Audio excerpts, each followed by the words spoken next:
Welcome मेरे बच्चों। एक डेंगू हो जाने के कारण एक लंबा अंतराल पड़ा और फिर से हम लोग अपने उसी आर ओ के संबंधित परीक्षा का विषय लेकर के उपस्थित हैं। आज हम लोगों का विषय विलोम के बाद हम लोग दूसरा टॉपिक शुरू करने चल रहे हैं, तद्भव और तत्सम का। तत्सम और तद्भव का ये बहुत इम्पोर्टेंट चैप्टर है बेटा। और ज़्यादातर प्रश्न यहाँ से आते हैं, ये अच्छे से आप लोग अपने प्रैक्टिस सेट में भी देखे होंगे। आज हम लोग चर्चा करेंगे तत्सम तद्भव के बिंदु पर।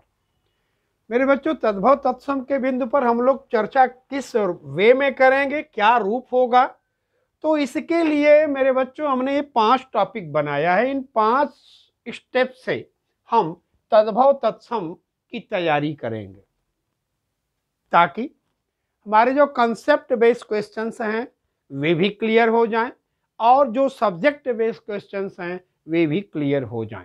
इसलिए हमने 5 टॉपिक बनाया है मेरे बच्चों, जिसमें तत्सम तद्भव के कारण, ठीक, यानी तत्सम का तद्भव बनने का क्या कारण है। दूसरा है तत्सम का तद्भव में परिवर्तन के कारण। तीसरा है तत्सम तद्भव की पहचान कैसे करें। चौथा पॉइंट है तत्सम तद्भव बनने में वर्ण परिवर्तन। कौन कौन से वर्ण ऐसे हैं जिनके परिवर्तन हो जाने से वही तत्सम तद्भव हो जाता है और वही तद्भव तत्सम बन जाता है। केवल एक वर्ण के परिवर्तन है, जैसे य के जगह ज कर दिए तो तद्भव हो जाएगा, य करेंगे तत्सम हो जाएगा। यज्ञ यज्ञ दोनों की बात आएगी। यजमान जजमान, तो इस तरह से कौन कौन से वर्ण परिवर्तित होते हैं और उनके परिवर्तन से तत्सम कैसे तद्भव बनता है, इस पॉइंट को भी हम लोग यहाँ पर चर्चा करेंगे।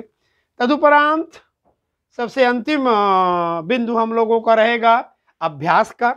इस अभ्यास पर हम लोग चर्चा करेंगे मेरे बच्चों, और विगत परीक्षाओं में पूछे गए जो प्रश्न हैं उस पर भी हम लोग चर्चा करेंगे। तो इस प्रकार से अगर देखा जाए तो ये हमारे जो तद्भव तत्सम के 5 पॉइंट हैं और इन 5 पॉइंटों से हम तद्भव तत्सम के लगभग सभी बिंदुओं को ग्रहण कर लेंगे। और जो 2 क्वेश्चन बेस बनते हैं, एक सब्जेक्ट बेस और एक कॉन्सेप्ट बेस, जो कॉन्सेप्ट पर क्वेश्चंस आते हैं उनको भी हम लोग इन्हीं 5 बिंदुओं से कवर अप करेंगे। तो अब इनमें से सबसे पहले हम शुरू करेंगे तद्भव तत्सम का ये जो कारण है, इसके साथ साथ हम इसका परिचय भी कर देंगे कि इनका परिचय क्या है। तद्भव तत्सम का परिचय क्या है, तो कहाँ से हम इनको जानेंगे। तो मेरे बच्चों, सबसे पहला हमारा जो क्वेश्चन सब चलेगा वो आएगा तत्सम व तद्भव का परिचय। अगर हम इस विषय पर आते हैं मेरे बच्चों, तो सबसे पहले हम ये जानना चाहेंगे कि तत्सम का शब्दार्थ क्या है। हम किसे तत्सम कहेंगे और किसे हम तद्भव कहेंगे। सबसे पहले तो हम इसी विषय पर विचार करेंगे कि इनका जो शब्दार्थ है वो क्या निकलेगा। ठीक मेरे बच्चों, तो तत्सम का शब्दार्थ और तद्भव का शब्दार्थ अभी तो हम लोग इस पर चर्चा करेंगे। तो मेरे बच्चों, आप गौर से देखिएगा, ये जो तत्सम है अगर इस पर हम विचार करेंगे तो ये कह रहा है कि तत् प्लस सम, और ये क्या कह रहे हैं, ये कह रहे हैं कि तत् प्लस भव। दोनों में तत् प्लस सम और तत् प्लस भव 2 शब्द आया।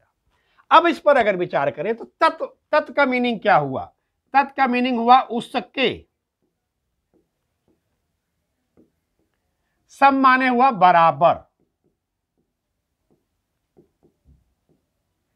अब प्रश्न बनता है कि उसके बराबर, प्रश्न क्या आया, किसके बराबर?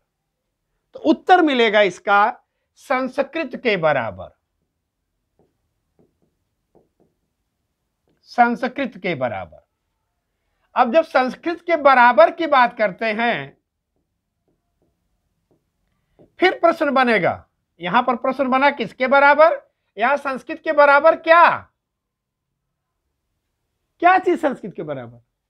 तो मेरे बच्चों याद रखिएगा, किसी भी शब्द में हम यहां पर चर्चा करते हैं शब्द का, याद रखिएगा यहां शब्द के कुल कितने विभाग होते हैं मेरे बच्चों? शब्द के 2 विभाग होते हैं, इसे गौर कीजिएगा। एक होता है शब्द का रूप, हम इसी रूप को रचना के नाम से भी जानते हैं और इसी रचना को हम वर्तनी भी कह सकते हैं, वर्तनी। और दूसरा होता है अर्थ या बोध, आशय, एक भाग ही आता है। यानी अगर अंग्रेजी में भी इस बात को बोले तो स्पेलिंग एंड मीनिंग, किसी भी शब्द के 2 विभाग होते हैं, स्पेलिंग यानी वर्तनी, मीनिंग यानी अर्थ। तो अब यहां जो सवाल करता है तत्सम, उसके बराबर, किसके बराबर? तो आ गया जी संस्कृत के बराबर। संस्कृत के बराबर क्या? तो कहता संस्कृत के बराबर यहां पर आएगा रूप और अर्थ, रूप और अर्थ। यानी जो शब्द संस्कृत भाषा में जिस रूप, रचना या वर्तनी और अर्थ के साथ प्रयुक्त हुए हैं, ध्यान दीजिएगा, तत्सम की यह परिभाषा बता रहा हूं, जो शब्द संस्कृत भाषा में जिस रूप, रचना या वर्तनी के रूप में प्रकट हुए हैं, जिस अर्थ से उनका आशय निकलता है, यदि संस्कृत के ही समान उसी रूप, वर्तनी या रचना और अर्थ के साथ वे हिंदी में हैं, तो हम क्या कहेंगे उन्हें? तत्सम। अब यहां तत्सम का मतलब हम यहां निकाल करके आपके सामने अगर रखें तो क्या इसका अर्थ निकलेगा तत्सम का? तो आप यहां पर कह सकते हैं संस्कृत के समान रूप व अर्थ को धारण करने वाला शब्द, ये इसका मीनिंग हुआ। तत्सम का मीनिंग क्या हुआ? संस्कृत के समान रूप व अर्थ को धारण करने वाला शब्द। ओके, तो अभी हो गया हमारा तत्सम की व्याख्या। फिर से हम इसको रिपीट कर दे रहे हैं मेरे बच्चों, ध्यान से देख लीजिए। तत्सम का मतलब हुआ तत् प्लस सम। तत् माने उसके, सम माने बराबर। उसके बराबर किसके बराबर? उत्तर मिलेगा संस्कृत के बराबर। अब संस्कृत के बराबर उत्तर मिलने के बाद फिर एक प्रश्न खड़ा होगा कि क्या चीज संस्कृत के बराबर भाई? तो शब्द का रूप और अर्थ, शब्द का रूप और अर्थ ये संस्कृत के बराबर हो। इसी को उठा करके हम यहां पर प्रकट किए हैं और तत्सम की एक तरह से परिभाषा समझ लीजिए प्रस्तुत किया हूं कि संस्कृत के समान रूप व अर्थ को धारण करने वाला शब्द क्या कहलाएगा? तत्सम कहलाएगा।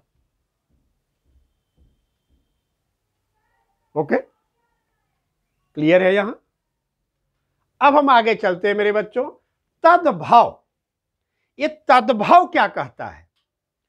तो यहां पर अगर गौर से देखा जाए तो हम तद्भव के बारे में कह सकते हैं कि तत्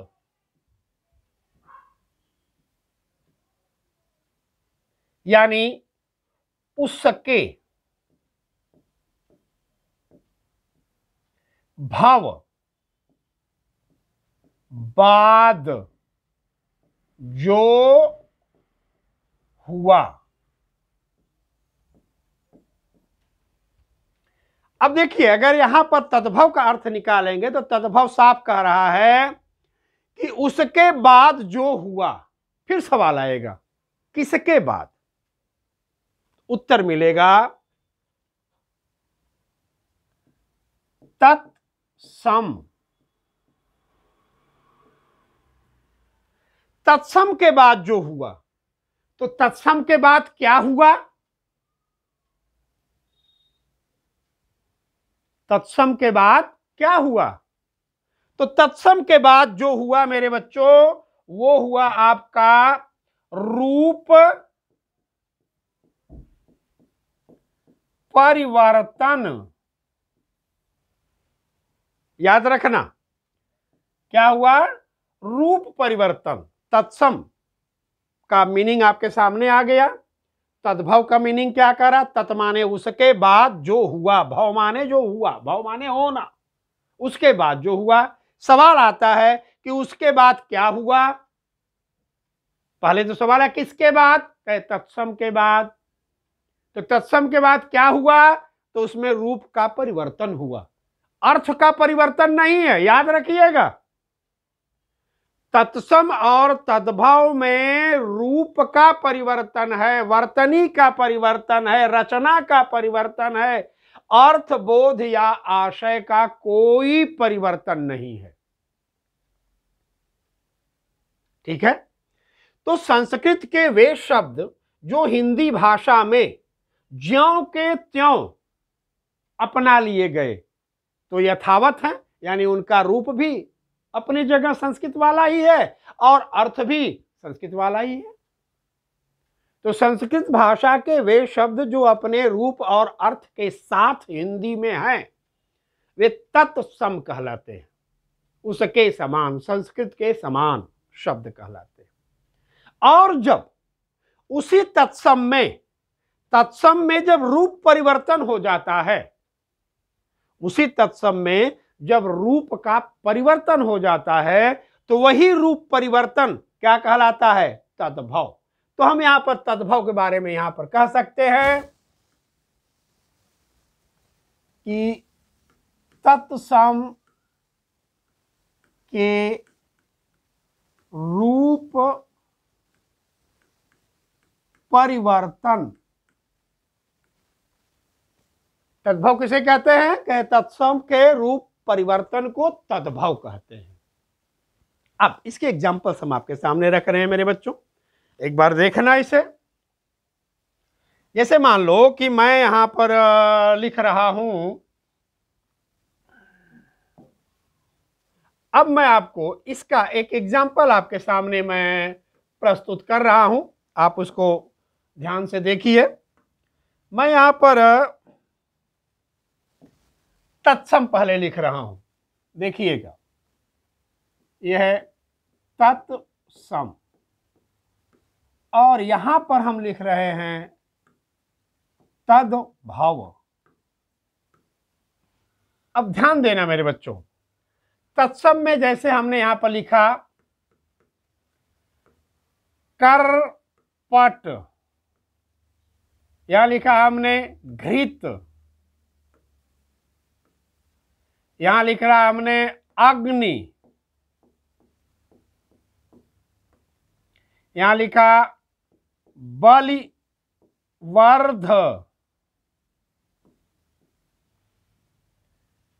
यहां लिखा द्वार, यहां लिखा मैंने जिह्वा,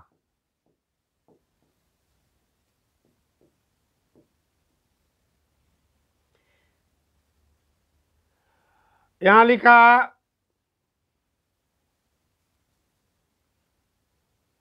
द्विवर।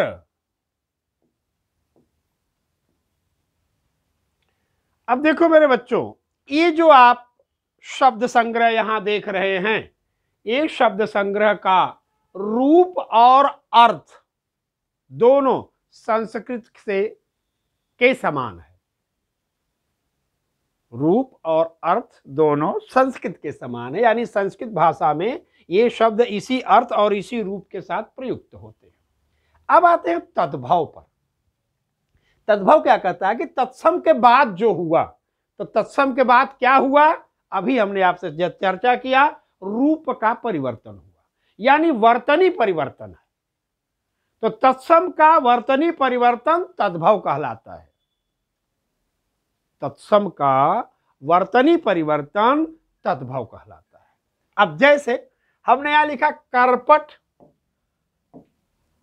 और इसका तद्भव क्या हो जाएगा, कपड़ा। यहां घृत, यहां हो गया घी। अग्नि, यहां हो गया आग। बलिवर्ध, यहां बरधा होता है, जिसको हम लोग थोड़ा और मॉडर्न करके बैल बोलते हैं, लेकिन तद्भव उसका बरधा ही है। बलिवर्ध का बरधा। द्वार, दुआर। जिह्वा, जीभ। द्विवर, देवर।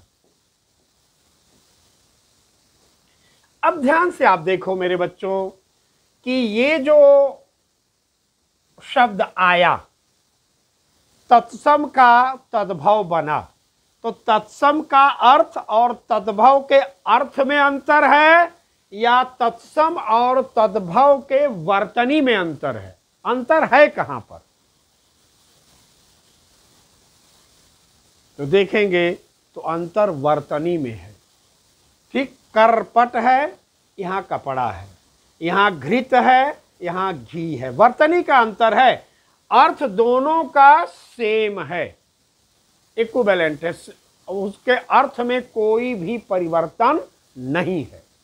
इसी तरह से तमाम, चाहे कितना हो आप शब्द लेकर के आओगे मेरे बच्चों, तो आप देखेंगे केवल वर्तनी का परिवर्तन तत्सम से तद्भव बनाता है। अगर मान लो हमने यहां पर लिखा शंकर, इसी का तद्भव अगर हम ये वाला कर देंगे तो ये क्या हो जाएगा, तद्भव।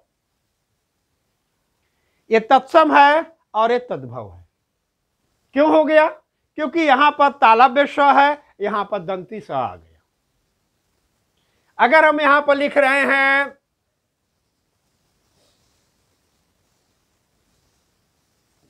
छत्री, यहां क्या हो जाएगा, छतरी भी और छत्री भी, ये दोनों आ जाएगा।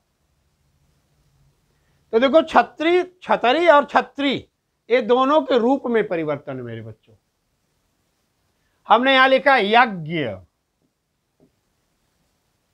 ये बोला जाएगा यज्ञ। दोनों के रूप में परिवर्तन आ रहा है, अर्थ में कोई परिवर्तन नहीं। तो मेरे बच्चों हम लोगों ने देखा, अगर गौर से देखा जाए तो यहां पर अगर जब हम आते हैं तो तत्सम का अर्थ क्या है, तद्भव का अर्थ क्या है, इसकी हमने आपके सामने विवेचना किया। तत्सम का पूरा आपके सामने पदों को तोड़कर उनके अर्थ निकाले, और यहां पर आपको एक परिभाषित रूप में एक वाक्य दिया।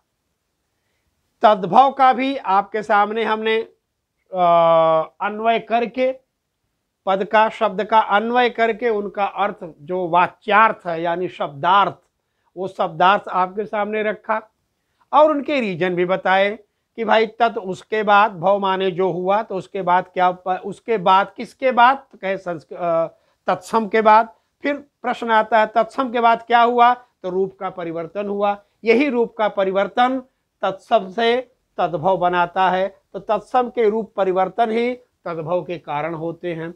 अब यहां पर एक सवाल आता है गुरु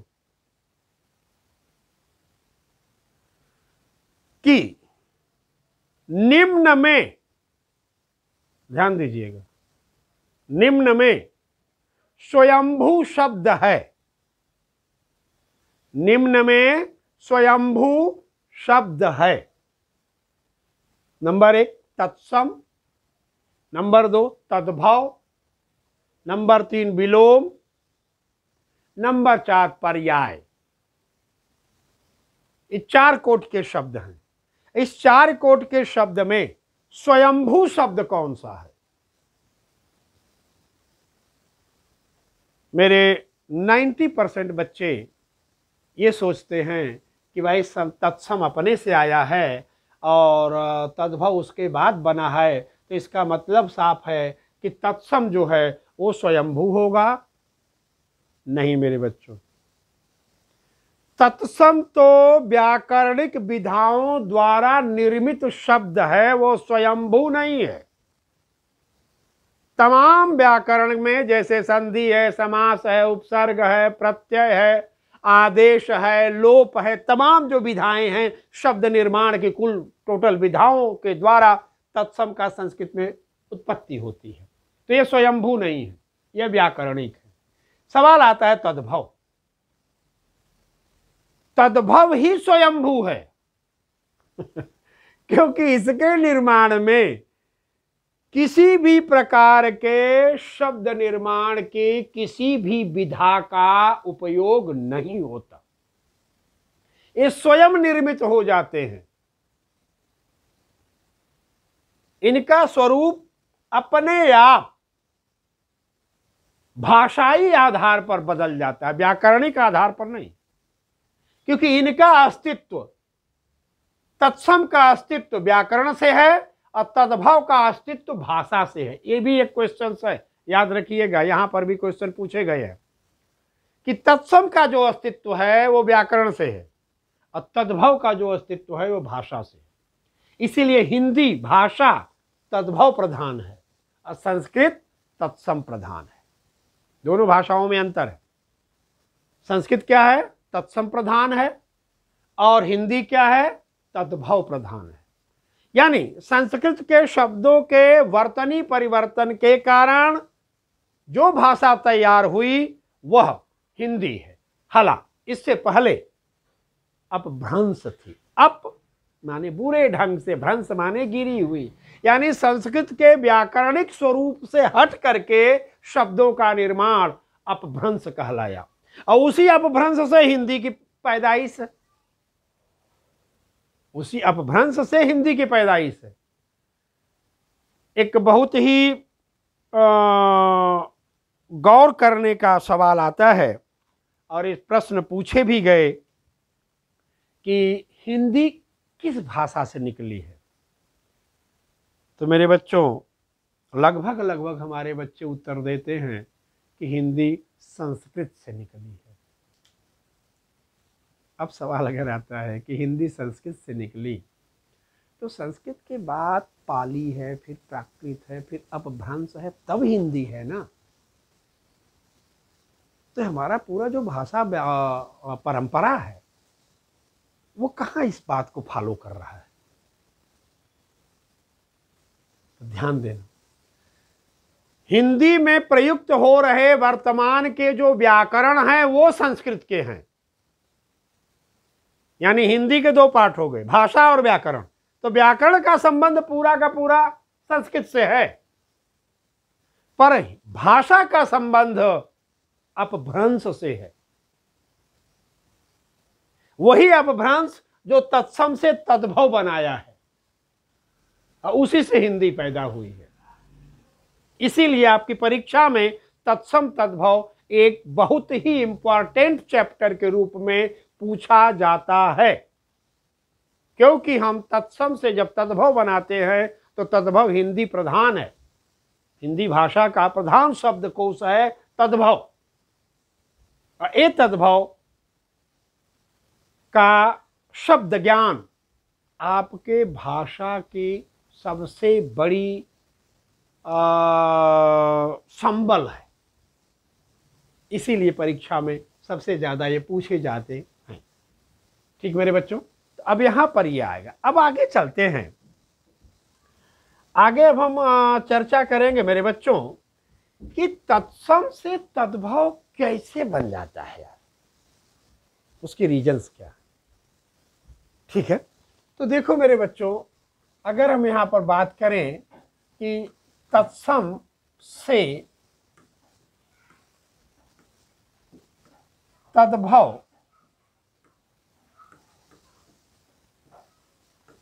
कैसे व क्यों बनते हैं,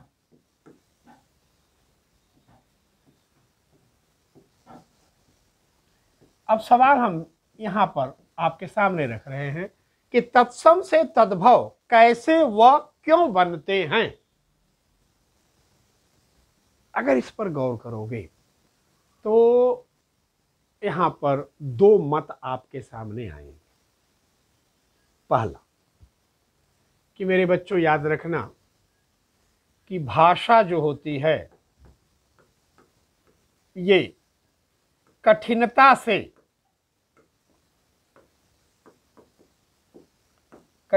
से सरलता की तरफ चलती है।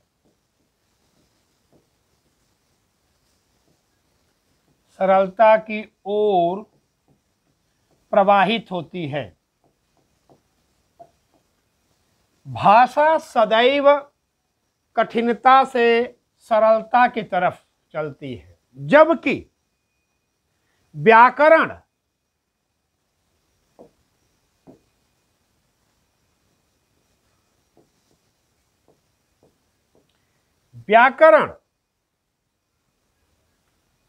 सरलता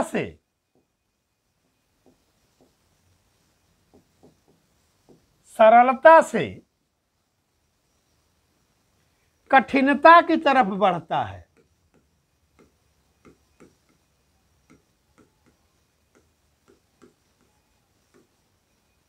एक रीजन आपके सामने है।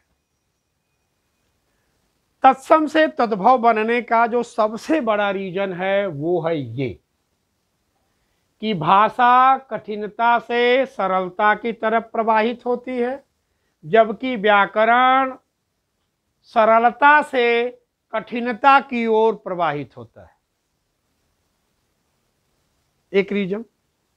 अब इसमें जो बात आ रही है वो बात हम आपके सामने रख रहे हैं। वो बात क्या है मेरे बच्चों, तो इस पर गौर कीजिएगा कि विश्व के किसी भी भाषा क्षेत्र में जाओगे, विश्व के किसी भी भाषा क्षेत्र में आप जाओगे तो उस भाषा को बोलने वाले कुल जनसंख्या का मात्र 5 से 7% लोग ही उस भाषा के व्याकरण को जानते हैं। ये रीजन आपको दे रहा हूं, तत्सम तद्भव कैसे बनता है और क्यों बनता है, उसका रीजन आपके सामने प्रस्तुत कर रहा हूं मेरे बच्चों। और जितने हमने आपको अभी तक कंसेप्ट दे रहा हूं, इस पर तमाम क्वेश्चंस हैं जिनकी चर्चा हम बाद में करेंगे। पहले हम यहां पर इस चीज को देख लें। तो देखेंगे मेरे बच्चों कि विश्व के किसी भी भाषा क्षेत्र में अगर आप जा रहे हो तो उस भाषा को बोलने वाले कुल जनसंख्या के अनुपात का केवल 5 से 7% जनसंख्या उस भाषा के व्याकरण को जानती है। बाकी लगभग 95% जो जनता है, भाषा भाषी हैं, 95% भाषा भाषी उस भाषा के व्याकरण को नहीं जानते। ये यूनिवर्सल ट्रूथ है, इसको ध्यान में रखिएगा। अपने आप तत्सम का तद्भव आपको क्लियर हो जाएगा।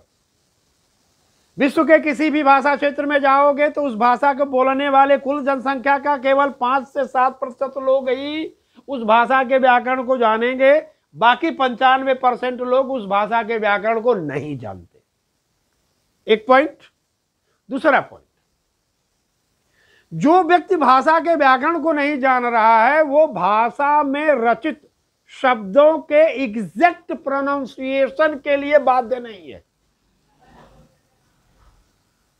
जो पढ़ा लिखा नहीं, अनपढ़ है, जो पढ़ा लिखा नहीं, केवल भाषा का प्रयोग कर रहा, व्याकरण का बोध नहीं है, वह व्यक्ति भाषा में प्रयुक्त हुए शब्दों के एग्जैक्ट प्रोनाउंसिएशन के लिए जिम्मेदार नहीं होता। अतः वह अपने बोलचाल में, अपने भाषाई व्यापार में शब्द के क्लिष्टता को सरलता में ढालकर प्रयुक्त करता है। मैं आपको हकीकत में बताऊं, ये शब्द हमको लखनऊ में मिला, चारबाग हमको जाना था और मैं बैठा था एक ई रिक्शा में,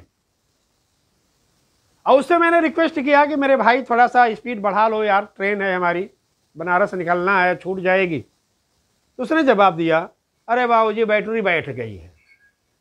अब देखो, वो ये नहीं कहा कि डिस्चार्ज हो गई, अंग्रेजी वाला शब्द भी नहीं बोला, बैटरी कमजोर हो गई ये भी नहीं, बैठ गई। अब वो जो वक्ता है, उस वक्ता को आपके व्याकरण से कुछ लेना देना नहीं था। उसने सीधे सीधे शब्दों का अपने भावानुसार प्रयोग किया और उसका मतलब सिर्फ इतना कर रहा है, भाई मारी बात थारी समझ में आ गई, थारी बात मारी समझ में आ गई। व्याकरण गया सब्जी खरीदने, ठीक है। तो जो व्याकरण रहित लोग हैं उनका ये है। फिर उसी से बातचीत आगे बढ़ते बढ़ते तो वो बोलता क्या है जानते हो, अरे बाबूजी हम सुरजा लगवाए ली हो तो बहुत ही किफायती पड़त है। अब हम सुरजा शब्द जब सुने तो मेरे दोनों कान खड़े हो गए। हम क्या, अरे तो नया नया तद्भव मिला हमको। फिर मैं कंफर्म किया उससे, चालक से, हम की सुरजा ये जो इसके छत के ऊपर जो तुम लगाते हो, हाँ हाँ हाँ बाबूजी वही सुरजा, बहुत किफायती पड़ता है। अब देखो शब्द पर ध्यान देना मेरे बच्चों, आपको अगर बोलना हो तो आप सुरजा नहीं बोलोगे, आप सौर या ऊर्जा बोलोगे, सुरजा नहीं बोलोगे, ये गारंटी है। लेकिन अगर आपको व्याकरण का ज्ञान नहीं है, आप पढ़े लिखे नहीं है, आप जनमानस में थोड़ा भाषाई ज्ञान से कमजोर हैं, तो वो जो व्यक्ति बोला सुरजा, उसे आप भी बोलोगे, हम भी बोलेंगे। अधिकतर जितने भी ई रिक्शा चालक हैं वो सुरजा का ही प्रयोग करते हैं। तो आपने देखा कि चूंकि उनके पास व्याकरण का बोध नहीं है, अतः वो केवल भाषा का व्यापार करते हैं। अब भाषाई व्यापार में शब्द की शुद्धता पर वक्ता का कोई ध्यान नहीं होता। अब दूसरा स्टेप पर आइए, दूसरा स्टेप मेरे बच्चों, अब यहां देखिए 95% है, यहां 5 से या 7% है। अब आप बताइए कि आपका जो साहित्य का रूप है, आपके साहित्य के रूप में, जैसे मान लो कि हमने यहां लिखा अखबार,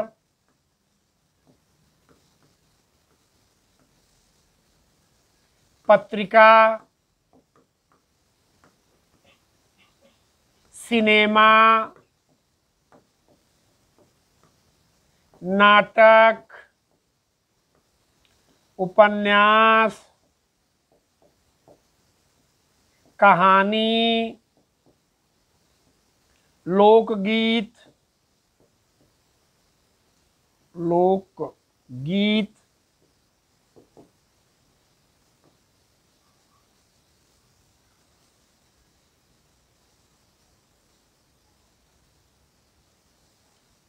सीरियल जिसको आप कहते हो, उसको क्या बोलते हैं भाई हिंदी में सीरियल को?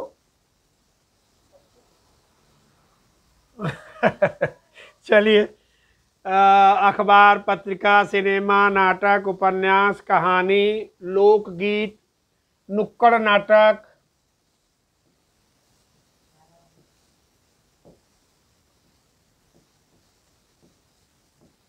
धारावाहिक, पत्र आदि। देखो मेरे बच्चों, ये हमारे साहित्य के अंग हैं। और अब आप बताइए कि जो सिनेमा है, नाटक है, उपन्यास है, कहानी है, लोकगीत है, अखबार है, पत्रिका है, नुक्कड़ नाटक, धारावाहिक, पत्र आदि में इनके शब्दावली का अधिक प्रयोग मिलेगा कि इनके शब्दावली का अधिक प्रयोग मिलेगा? किसके शब्दावली का अधिक प्रयोग मिलेगा? आप बताइए, किसके शब्दावली का अधिक प्रयोग मिलेगा? ये 95 लोगों के, क्योंकि 5% और 95%, 5% वाले जो भी लिख रहे होंगे वो तत्सम में लिखेंगे। अब 95% वाले जो लिख रहे हैं, जो बोल रहे हैं, जो गा रहे हैं, जो प्रदर्शित कर रहे हैं, वे किस में कर रहे हैं? तद्भव में कर रहे हैं। तो भाषा में किस कोटि के शब्दों की प्रधानता हो जाएगी? हर हाल में तद्भव की प्रधानता हो जाएगी। तद्भव जबकि बिगड़ा हुआ शब्द है, तद्भव जबकि बिगड़ा हुआ शब्द है। चूंकि यहां पर अगर गौर करोगे तो शब्द का प्राण क्या है, मैं अगर प्रश्न करूं आपसे कि शब्द का प्राण क्या है, तो मेरे बच्चों शब्द का प्राण है संचरण। शब्द का प्राण क्या है? संचरण। जो शब्द हमारे और आपके बीच में जितना ज्यादा प्रयोग होगा वह शब्द उतना ही अधिक जीवंत माना जाएगा। तो अब यहां 95% जिन शब्दों का संचरण हो रहा है उनकी जीवंतता के आगे 5% वाले शब्द के जीवंतता लगभग गौण हो जाएगी। यही गौणता जो है वह संस्कृत से प्राकृत या आपका अपभ्रंश या हिंदी का कारण बना। तो मेरे बच्चों ये जो दो चीजें आपके सामने मैं रखा हूं, ये तत्सम से तद्भव कैसे बने? तो उनके रूप परिवर्तन से हुए। ये रूप परिवर्तन क्यों होते हैं? क्योंकि जनमानस के द्वारा व्याकरण की अनभिज्ञता बस शब्द का केवल भाषाई व्यापार होता है, जिसमें कि वह व्यक्ति शब्द के उचित उच्चारण, सटीक उच्चारण, एग्जैक्ट प्रोनाउंसिएशन नहीं करता। परिणामतः कि शब्द की वर्तनी में परिवर्तन हो जाता है। आपको मैंने यहां बताया कि भाषा कठिनता से सरलता की तरफ चलेगी। आपने बोला गर्दभ, वो बोलेंगे गधा। आपने बोलेंगे रात्रि, वो बोलेंगे रात, है ना। गांव में भी अभी देखिए कुछ विदेशी भाषाओं के भी शब्द हैं जिनका तद्भव बना। मर्द, मरद, लो जी। तो अब यहां पर आप गौर करिएगा कि भैया ये जो 95% लोगों का बिगड़े हुए शब्दों का संचरण है वह हमारे साहित्य में अधिकाधिक रूप में प्रयुक्त होता है, अतः भाषा में उनकी प्रधानता हो जाती है। 5% लोगों के द्वारा जो शब्दों का संचरण होता है वो 95% के आगे गौण हो जाता है, अतः भाषा की प्रधानता शब्द के संचरण पर आधारित है। ठीक मेरे बच्चों, तो अभी आपको यहां पर हम 2 पॉइंट दिए हैं। क्या तद्भव कैसे और क्यों, ये चीज आपके सामने मैंने प्रस्तुत किया है मेरे बच्चों। अब इनकी पहचान कैसे हम करेंगे, कौन कौन से वो परिवर्तित होंगे, वर्ण परिवर्तित होंगे, कहां कहां परिवर्तित होंगे, कैसे हम जानेंगे कि हमारे सामने प्रस्तुत शब्द तत्सम का है कि तद्भव का है। इस सारी चीजें नेक्स्ट क्लास में हम आपको प्रोवाइड करेंगे मेरे बच्चों। और अगर आप लोगों को मेरे बच्चों ये क्लास अच्छी लग रही हो तो अगर सब्सक्राइब कर चुके हो तो बहुत बढ़िया, नहीं किए हो तो कम से कम उसको सब्सक्राइब कर लीजिए, क्योंकि मैं रेगुलर ये क्लास अब आप लोगों को उपलब्ध कराऊंगा। और मेरा आपसे बस यही एक आग्रह है और अपेक्षा भी है कि इस चैनल के, हिंदी बोधशिला के चैनल के प्रचार प्रसार में आप लोग थोड़ा सहयोग करेंगे। इसी के साथ क्लास को विराम करते हुए आप लोगों को धन्यवाद।